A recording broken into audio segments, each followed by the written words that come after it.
I have maybe too much to say about. I'm calling them Wordle-likes, but really I'm talking about just daily browser games in general. Like use these kind of puzzly daily browser games, right? I was playing this game, Connect Doku, which is basically like New York Times connections, but 2D. The thing that's interesting about it specifically is each of these words has to fit into exactly two categories, right? And like that's kind of a hard design problem. Like it's hard to make a puzzle that just even works with such tight constraints like that.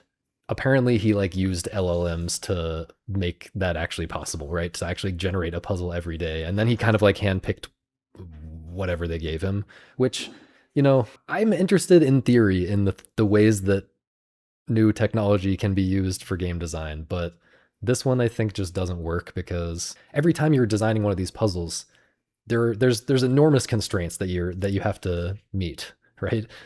It's not just that you have to have exactly four things that fit into each category and each thing has to fit into two different categories and like they fill out a grid like that. It's also that like there can't be red herrings. There can't be alternative like explanations. Like you have to design for the entire in a game like this, you have to design for the entire space of possible categories, like possible patterns that people could notice. And like ideally you don't have like, three in the same category probably. You can't, ideally there is no category that you can think of that exactly three fit into, maybe. I don't know. Maybe you don't want to design it that way, but you get what I'm saying. Like there's enormous constraints on this kind of thing. If the constraints make it hard to make a puzzle that works at all, they make it even harder to make a good puzzle, right? Because you're not just aiming for puzzles that work at all as a designer. You're aiming for a really good puzzle every day, ideally. So it's no surprise that like this ends up with like very generic predictable categories. Once you've played the game a few times, you kind of know what the categories are going to be.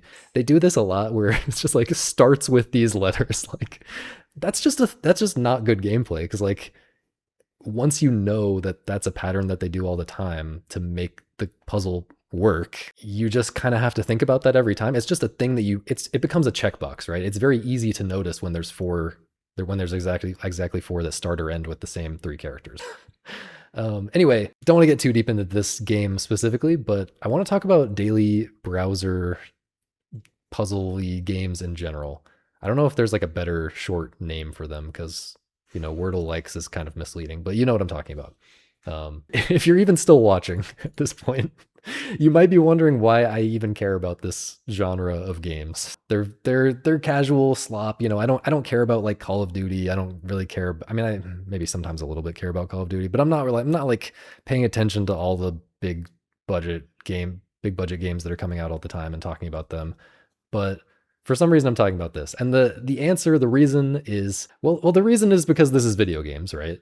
So I care. The same reason I try to understand like visual novels and walking simulators and stuff like that. Like I don't feel like in theory those are my type of games, but the process of, I've written about this a little bit before, like the process of exploring those games or those genres has actually been extremely enlightening to me. Like I understand video games as a whole better. Maybe I understand art better in general because I have tried to appreciate visual novels, walking sims, and so on. And I think the same is true for this. There are lessons we can learn about video games in general by thinking about them from different angles and thinking about different kinds of games, right? And even if they're not like for me, even if they're never going to be for me, which I don't think is true, but even if that were true, like it's interesting to think about games and why they might be good for someone else who's not me. But also for these kind of games, for these browser games, it's even more important, I think, than it is to understand these kinds of games. It's even more important than like walking sims or whatever, because in a sense, these are much more hardcore. They're not, okay, maybe not hardcore, but these are much more real game than people recognize or give them credit for. So like here's a question. I love the new coinage of the ball and gun gamer. People recognize this as a type of taste in video games, a very common type of taste in video games, right? You're gonna have to read it for yourself. I'm not gonna read that. I'm not gonna read it out loud for obvious reasons. I'm not trying to have my Matthew Matosis BioShock Infinite moment right now. But like, the ball and gun gamer, the person who literally only cares about sports and shooters, like the big budget shooters and like the sports games, right? Like this is a very common type of person. Here's a question. Who is more into games? Who is more into games? Who appreciates games more?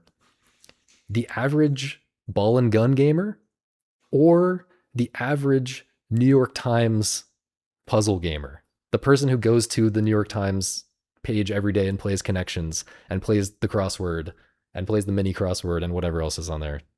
There's other stuff on there, right? Anyway, you know what I'm saying? Like who is more into games? And I think that I could see people making an argument for the ball and gun gamer, but to me it's like no contest. To me it's no contest because the New York Times gamer is almost certainly actually appreciating gameplay in the same way that I appreciate gameplay. Like the main way that I relate to games and appreciate like pure gameplay. There's nothing else there to appreciate. When you do the crossword, like you are playing a pure game. Like when you do connections, you're playing a pure puzzle game. Like you're the only difference is you're doing it's a small dose at one at a time. Ringo is saying mentally I consider the New York Times games more as puzzles than explicit games. Yeah, and I think that's the case for a lot of people. And I'm trying to make an argument for not boxing them off in a different category so much and trying to bridge the gap between quote unquote real games and these kind of daily browser kind of games. Because really, I think at their heart they are the same appeal.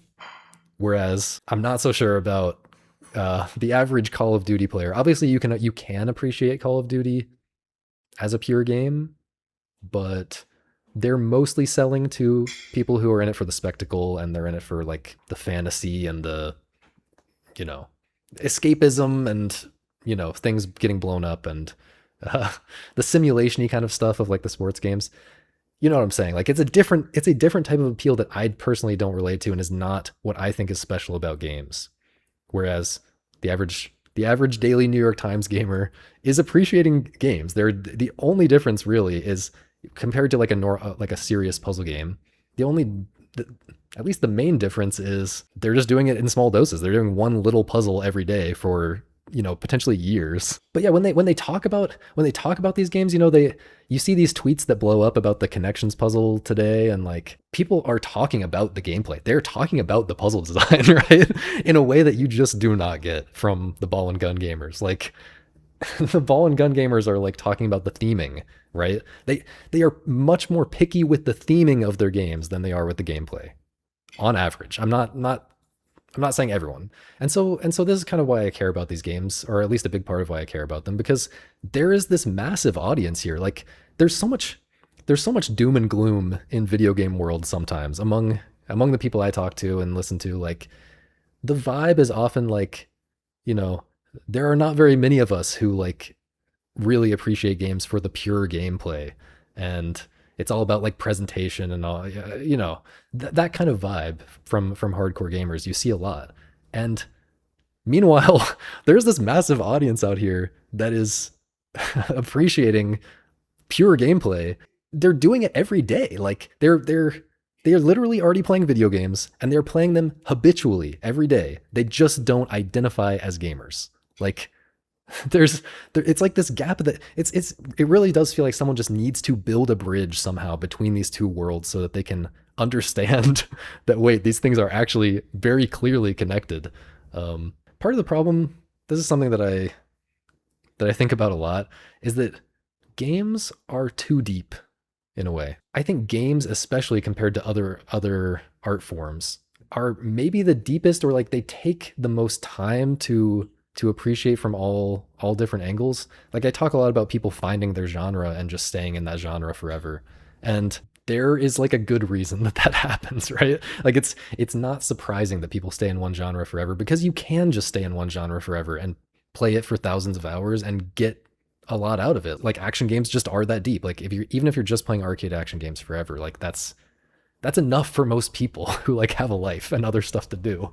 So this kind of relates to that, like, the people who are just playing those games every day, like that's kind of enough for them. It gives them what they're looking for out of games. And so they don't feel motivated to go and look for something like The Witness or even think about playing something that is that much more involved. and asks that much more from them. It's the same boat that a lot of people, even outside video games, are in. Like everyone loves games, right? There's something about humans. There's an innate human thing that we love games, and not sorry, not even just human. There's an innate animal thing that we love games. Like before humans existed, animals were like playing, tug of war and kicking a ball around or something. I don't know what they were doing, but like dogs play games. Like you don't even have to be human to enjoy games.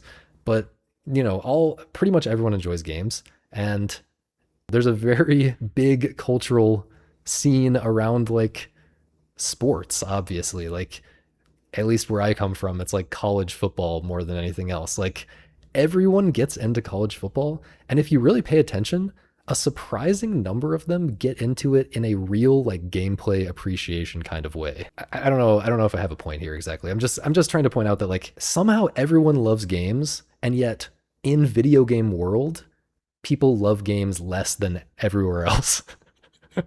Like the average quote unquote gamer, it feels like they are in it for reasons other than appreciating gameplay.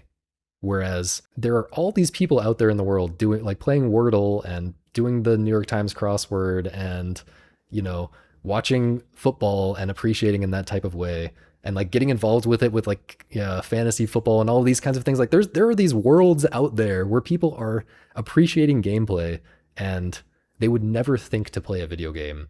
But it's like the big mass of gamers, the big mass of people who identify as gamers, right? The people who are like the ball and gun gamers and other categories, comfy game. Like in general, like the escapist vibe, right? It's like those people are blocking us from like building a bridge to these other people who it feels like a lot of them might actually want to get into, what I would think of as real, serious, hardcore even games. But my point is I want to do my part to try to bridge the gap here, which means caring about browser games, right? And also, there is a browser game, unlike visual novels and unlike walking sims. I have actually successfully found a browser game, a daily browser game, puzzle game that I really, really like. And wait, hang on, let me catch up on the chat. New York Times, a Steam Deck owner pipeline. Yeah, and yeah, the other thing I was going to say is like this pipeline is kind of forming, right? Like it exists more now than it did 10 years ago, I think. You see people getting into Slay the Spire and now Slay the Spire 2. Like these things reach outside of video games a little bit for sure. But I think we have a long way to go. I think there's a lot more potential for a big casual audience for the types of games that at least I like than people realize. Yeah, Shibby. But they don't want to let in these casual gamers because they're going to dilute or change what they enjoy about their hobby. But yeah, my argument though is that what I enjoy at least about games is already, it's very hard for me to find people who enjoy the same things about games that I do. Like here I am doing this stream for that reason. Like I'm trying to find other people who relate to games in the same way that I do because there are just so few of us out there.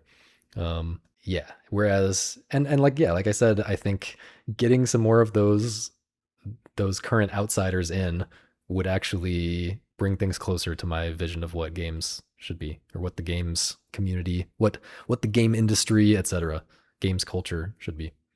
How can a game be anti-escapist? Good question. I mean, there are just some games that are, there's a spectrum, right? But there are some games that are trying to waste your time or jingle keys in front of your face or something like that. And then there are games that are, also trying to entertain you, and they also take time to engage with and they take your attention, but they're also maybe trying to give you something. They're trying to give you a different aesthetic experience or a different something that you can think about and look back on and remember fondly and not just think of as, a waste of time. And, this is a spectrum that has existed in other art forms for all of eternity since art was invented. One person was drawing the beautiful horses galloping on the walls of the cave, and the other person was probably drawing, like, if you turn around from the horses, there's probably a like stick figure with a big dong hanging down or something. You know what I'm saying? Like, Actually, that was probably funny. Like the first time they did it, right? Like, you gotta assume that in 10,000 BC, the first time anyone ever drew a stick figure with a big dick, that must have gone so crazy back then. That must have hit like nothing else. Anyway, I'm coming around. The horses are the slop. Anyway, so yeah, hopefully you get what I'm saying. Like there are games that I look back on fondly and feel like I got something out of that has added to my real life and somehow I don't know if I would say made me a better person. Maybe that feels like a little bit too strong, but something like that, right? They've added to my life. Back to the quote unquote Wordle-like that I actually like, okay? Well, let me just say in general, the reason I don't like most of them is because it's just easy for me to compare them to real puzzle games, right? Like Connections versus The Witness. Most people wouldn't even think to compare these games, but they are, like I'm saying, they are more similar than people realize. And Connections and The Witness specifically are both like pattern matching kind of games. They're games about finding patterns in what you're looking at. And or other witness likes, like if you want words, like a word game specifically like Connections, there's Octogram by Jack Lance, which is a witness like that's really really good. Any of these games, it's the same type of gameplay really.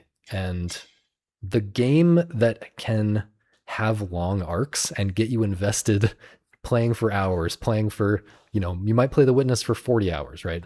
It's just going to be hard for a 5 minutes at a time type of game. Everything resets after that to compete with that. Like The Witness can build on its ideas and go places over a long time frame. And it's got fancy graphics. It's got, a whole world to go around. And there's just all kinds of things there. It's multi-dimensional in a way that a daily browser game struggles to be. But yeah, in theory, I actually would like to have a bunch of daily browser games that I just love playing. Like it's nice to, share your scores with friends and, bond with friends over a little daily ritual. And, you can rope your significant other into playing with you. And even though she usually only plays like casual mobile slop games, just in theory. And so I was very happy a couple years ago when I discovered the game like this that I actually do like a lot. And let me just say, I've played like 100 hours of it at this point. Over it tracks your playtime, and I've played over 100 hours. I saw yesterday, and it feels weird to include something like this in Game of the Year discussions, but I actually thought about including it in my 2025 Game of the Year list because, yeah, it's easily one of my favorites of the last few years. I play it every day. It is the OG daily browser game, though. When it's 1942 and you're browsing through the newspaper, like the newspaper was the OG web browser in many ways. Anyway, what I'm talking about, I built this up in such a stupid way. What I'm talking about is this. This is the crossword puzzle, baby. And it's the best daily browser game, but it's genuinely one of my favorite games of the last few years. And specifically, this is the Puzzmo crossword, which I'll explain why that is better than the crossword that you probably tried when you were a kid once and dismissed the entire format for that reason. But it's obvious, it's easy to underappreciate the crossword puzzle in general. So I want to explain why I think this is a genuinely special game. The first thing to understand is that despite what you might think, this is actually not like most word games. Crossword puzzles are actually about words in a way that other word games aren't. I'll talk about Wordle specifically, but really this is most popular word games. Wordle uses words as the core gameplay object, right? But it actually doesn't care about the meaning of the words at all, which is kind of the interesting thing about words is that they have meanings, right? And like the complicated, messy, like semantic stuff. And yeah, that's kind of the interesting thing about words, but Wordle and many, many word games don't actually care about that at all. Like Wordle could work the same way in a sense, the core gameplay dynamic could be the same if they just used a completely like they could define an arbitrary set of shapes instead of letters, and then a largely arbitrary set of sequences of those shapes instead of words, right? And they wouldn't have to mean anything. Yeah, or just the numbers, right? Just numbers 1 through 26. But like that doesn't have to map onto language in any particular way. And the core gameplay dynamic would work exactly the same. It's just the words are almost meaningless gameplay objects. Of course, it's better to use words if you're designing something like Wordle, of course. No one wants to learn an arbitrary set of like a billion different gameplay objects, right? But like the words, the game is not interesting because it's words. The words are just a way of having a huge number of distinct gameplay objects without having a huge learning curve, which this explains why so many casual games are word games, right? Because casuals don't have time for a learning curve for, the kind of learning curve you get in a lot of hardcore games. So you have to design with things that casuals know if you want the game to be instantly appealing and also deep. The standard 52 card deck games, right? Like this is the same exact thing. Like games that are designed around the standard deck, they have this set of objects that is already defined and you already understand and you can already distinguish them from each other and they are familiar. You have the different numbers and the different suits, and if you can design a game around that kind of substrate, then you can have a lot more potentially gameplay relevant relationships between those different objects without having as much of a learning curve, right? Yes, Mastermind, yes. Wordle is literally a clone of Mastermind, but with words. Yeah. All that to say, crosswords are not like that. Crosswords are primarily about the meanings of the words. So if you like unique gameplay experiences, here you go. Here is a here's a recommendation. This is a game that has been around for over a century, and at least to me, is genuinely still fresh and unique, has unique appeal in 2026, and does its thing extremely well. So I've been doing these almost every day for like over 2 years now. And yeah, there's also like cryptic crosswords, which I can't speak on that stuff yet. Like that might be an exaggerated or an enhanced version of the same kind of main appeal that I get out of crosswords. I'll have to speak on that in the future if I ever get into that, which I'm sure I will at some point. But for now, I can say that I think that this is a good way. The Puzzmo crossword specifically is a good way to get into crosswords if you haven't before. I've actually gotten several friends into it, doing it every day as well. And yeah, there are several things about this site specifically, the crosswords on Puzzmo specifically, that make it especially great. So the first thing is it has the kind of dynamic difficulty that I like in a score-based game, where each of these clues has a hint button, and if you click the hint, you get an easier clue for the same thing, as well as the original clue. And then I think if you do that and it's still too hard, you still need more help. There's other ways. Well, you can like check your errors and things like that. But yeah, there's ways to make it easier if you're stuck. But it's not just like FromSoft games where you can do whatever you want. You can summon and it's just as valid in the game's opinion, right? In the developer's opinion, in the game's opinion, whatever. It's just as valid if you do it with summons and the most OP spells in the game versus if you do it with a really difficult build or soul level 1 or whatever. It's not like that because there is an actual scoring system, right? And everyone is getting compared. And so everyone is playing the same thing. And the game, you can play this at any skill level and have a good time, but you will get scored appropriately. And everyone is, at the end of the day, playing the same game, which I think is important.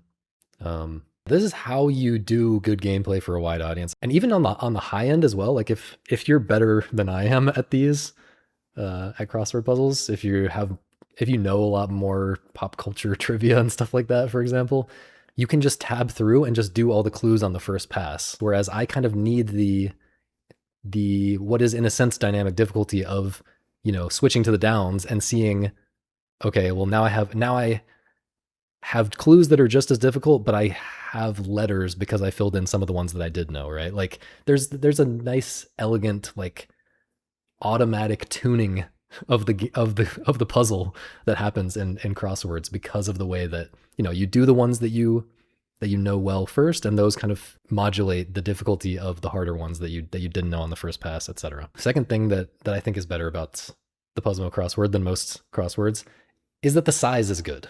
Okay, the New York Times full-size crossword is just too big unless you're like super cracked at them and can do them in like 2 minutes regardless. New York Times Mini is too small. This is like 5 minutes, 10 minutes per day, which I think is nice. Um, Number three, third reason this is better, it has these black bars. This seems like a small thing, but it's actually, I think, pretty significant and interesting. The black bars that separate the words. So like if the answer is going to be two words or if it's going to be an acronym, you have these black bars in the grid. This is kind of subtly making the game better, I think, in a really interesting way because, well, first of all, it's just more intuitive, so it's better in that way. But second of all, it's very easy to imagine a hardcore puzzle person complaining about this as like, oh, it's baby mode, like it's making it easier, because in a way it's making it easier, but I think in reality, crossword puzzles are like inherently challenging, and you can make them infinitely challenging by changing the clues, by making different kinds of clues, right? You can make the clues as hard as you want to make them. And that's the good part of the game, is interesting clues. So like when you can make the clues harder, there's more potential for interesting things that you can do in the puzzle design. So the way I see it, this kind of adding these separators kind of trades bad difficulty for good difficulty. Like the word separators give you more info about the shape of your answer, which means the clues are going to naturally compensate by giving less info. Yeah, I think that works out, that works out really well. And I think that is actually how it has played out. I think that if they didn't have the separators, they would be doing much easier clues on average. So I think that's cool. The last reason that I think this is better than traditional crosswords that you might be familiar with, that you might have tried and dismissed the entire form based on. But this is more subjective, but at least for me, like the references, the cultural references, the knowledge that you are expected to have, or at least have some of it, it's just all much more relevant to me, and probably to you, if I'm being real, probably much more relevant to you than what you typically get in like the New York Times. Like the New York Times still has a little bit of the vibe of, person who's been reading this newspaper since the 1980s. Like they're targeting that knowledge base a little bit. Like you get a lot of like really old pop culture, really old like geopolitical stuff, whereas this is like stuff that is I feel like in a millennial slash Zoomers wheelhouse, reasonably, and stuff that I care to know about for the most part. And also it just leans, I think it leans more into just regular words than like trivia a lot of the time. Like if you just know words, you can do pretty well and you can have a good time. Like, what I like most about this game is like the wordplay, right? Like the clues, there are clues that are like intentionally phrased so that you could think multiple different things. And as you play it more, as you get more familiar with crosswords, you will get significantly better at this. I was not very good at it at first, but like now I have a more flexible way of thinking about words, maybe in general in life, but certainly when I am in a crossword, like I feel that I can see all the different angles, the different things that this could be taken to mean, and like understand these kind of misdirect kind of clues. And yeah, the more clever and interesting and unique clues, which are to me the main appeal of the game. But obviously there is also like a trivia element to crossword puzzles. Not nearly as heavy a trivia element as Connect Doku, which I was showing earlier, but there is a heavy trivia element. And so the last thing I wanted to talk about is trivia as gameplay, because I think this is a really interesting and deep topic, and it's again another of these things that I don't think people understand at all how deep it is. And in fact, I love C.T. Nguyen, the games philosopher. You might have heard me recommending his book. It's called Games Agency as Art. That to me is like the best articulation of what is special about games. I'm like constantly recommending that book to a lot of people. So I think this guy is really smart. I agree with most of his takes about games. That said, the reason I'm bringing him up is because he once explained his take on trivia games, which I think a lot of people instinctively agree with, and I want to kind of debunk because yeah, I think it's super wrong. So he said that trivia to him is the worst game ever, literally. And yeah, this stuck with me because it was such a strong claim, right? But also because I think I disagree. And I think playing Connect Doku and getting more into trivia since I heard that has really clarified why I disagree with that. I mean, I think I disagree with it regardless, because like, is it really worse than Fortnite? Is, the worst game ever.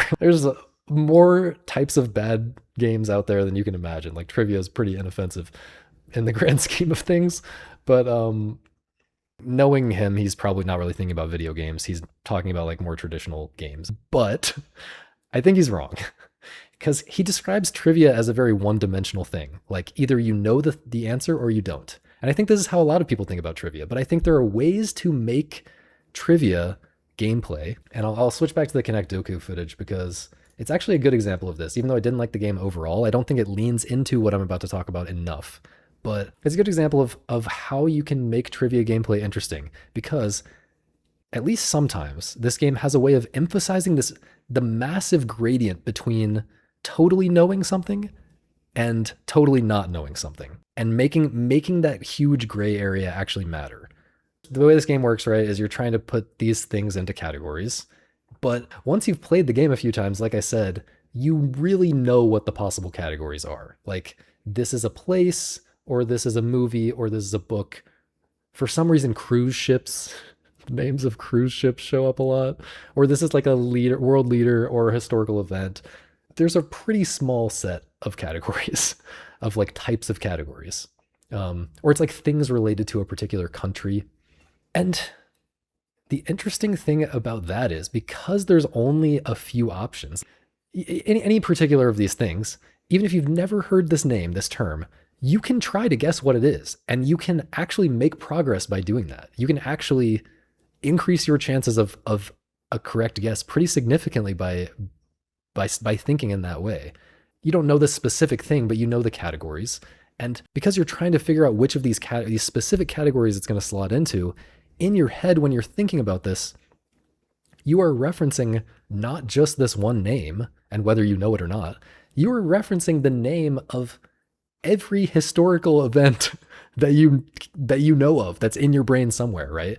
Or the name of every movie that you know of, right? Like if you're trying to figure out whether there's a movie or a cruise ship or a dictator or whatever, you are in some sense referencing all of that and doing some kind of pattern matching on all your entire database of every cruise ship you've ever heard of, and everything that you've ever heard of is relevant to this question. It's the furthest thing from one dimensional. Like you have to decide how to weigh all of these things. Like and even if let's say maybe you know like okay, this is probably a movie, then you might have to get more specific. Like there might be a comedy movies category and a drama movies category or a family movies category. And you have to think like, does this sound like the title of a family movie based on all the family movie titles I've ever heard in my life? Or does it sound more like a drama? Or does it sound like more like a comedy? Does this sound like it might be a sequel? Sometimes it's not so clear when things are sequels or not. Like that's another type of category, like movie sequels. Does it sound like a movie title that would have come out in the 1970s, or does it sound like a movie title that would have come out in the 1990s? Like you get into these types of questions playing this game, and that to me is actually super, super interesting. Like it's, yeah, like I said, it's this gray area of trivia that somehow brings out this crazy meta gameplay of like, you are somehow now thinking about literally everything. because I don't know what exactly this thing is, I now have to think about everything in the world at the same time and like weigh all those things against each other. And maybe I'm weighing those things against each other like logically, but in my gut I feel like I might have heard of this in the context of like world history, and you know, it's a real thing that happens. It's not a movie. Like, you know, you have to weigh all these things against each other and it gets super nebulous and interesting. You know, tons of deep thinking, tons of second guessing is possible in a trivia game. And yeah, and it's funny how, you know, initially I thought it was awful, just objectively awful how this game like repeats things and repeats categories so often. But, you know, in this way it's weirdly like a great strength of the game that it does that. Like in regular connections, like New York Times connections, when I see a term I don't know, I think I'm more likely, well, even that game is not so bad about this compared to some games, some trivia games, but like I'm more likely in that game to just give up. Whereas in Connect Doku, I'm more likely to do this kind of interesting thinking that I was just talking about. Anyway, that's what I like most about this game. It really fails to lean into that as often as I would like, but I enjoyed playing it for a little while. Another thing that's interesting about trivia games, and this is something that Puzzmo, I want to say that the crossword editor at Puzzmo does this intentionally, but I'm not sure. It might just be coincidence. But one interesting thing about a trivia game is you can intentionally, as the designer, encourage people to learn the subject matter over time. You know, when you solve a crossword puzzle, very often you want to look something up if you didn't know what it was, right? And it would be interesting to see a trivia game really intentionally reward that kind of engagement, like that kind of effort to like understand what you missed or what you didn't know by like intentionally having words that recur like 1 day later, 2 days later, you know, having those words repeat and like quiz you on them, you know, like spaced repetition kind of thing almost like if you can work those same terms or same ideas back into the puzzle again like 1 or 2 days later, like that would be a really good thing for a trivia game to do if possible. Like it's kind of hard to do that a lot in a crossword, for example, but I kind of noticed that happening in Connect Doku. Like there's such a small list of topics, which is again kind of a bad thing, but it's a good thing in that like I actually was thinking like, man, do I actually want to kind of research these things and try to get better at this day to day and try to, you know, be more prepared? But again, I don't really think having more knowledge would necessarily increase my enjoyment of this particular game very much. It is kind of hard to be motivated to learn trivia, at least for me. Like, I don't know. I think my personality is very anti like trivia in terms of like how much I care about actually knowing trivia. Obviously, I just defended trivia gameplay in a way that like no one else would do, probably. So I like that. But, or at least in theory, I like that. But in terms of actually how much I care about knowing trivia, like I now care about knowing trivia even less because knowing more trivia is not going to help me enjoy trivia gameplay. Because, like I said, it's nice to be in that gray area where you don't really know everything. And just in general, like I want to learn trivia incidentally while trying to learn things that I actually care about, right? Trivia is the byproduct of doing things that I care about. I feel like trivia should not be the goal. Trivia is called trivia because it's trivial. I don't want to spend a bunch of time learning trivia. Like when I'm looking at these answers in Connect Doku, it feels like instead of spending my time studying these things and learning these specific facts, I should just be living my normal life and doing things and learning naturally. And like I would be happier if I spent 2 hours watching even the dumbest of these movies that appear repeatedly in these puzzles, like actually sitting down and spending 2 hours watching it. Then I actually, you know, instead of spending 2 hours over time, like memorizing facts to get better at Connect Doku or whatever, like I would be happier just actually watching it. And then I actually know what this thing is like, really.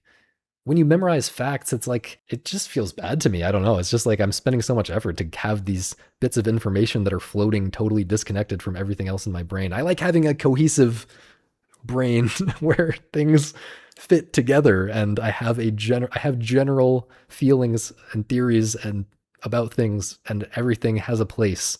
It's organized, right? Like yeah.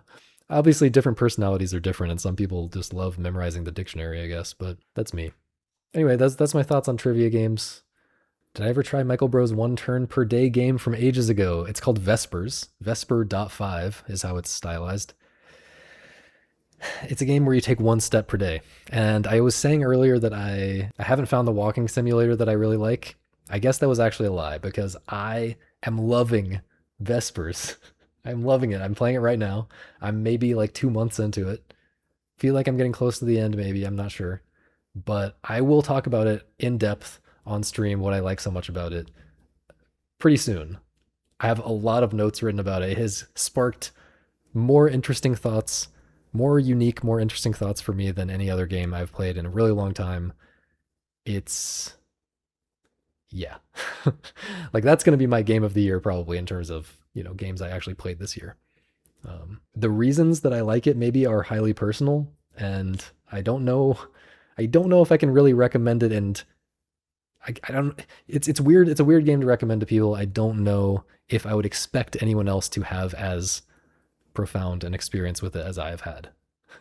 It might just be a really personal, weird thing, but it is at least an interesting game that's unlike anything else. And the thing about it is, it takes no time. Like the time investment is like nothing. You boot it up once a day or whenever, as often as you want, but you know, you're really it kind of signals to you that you should maybe make it a ritual of some kind. And you boot it up once a day and you take one step and it takes like 1 minute. So yeah, if you're just interested in a weird daily game like that, then I recommend Vespers by Michael Bro. Vesper.5, whatever. But I will talk more about that for sure in the next month sometime, probably. I don't actually know how long the game is, but yeah.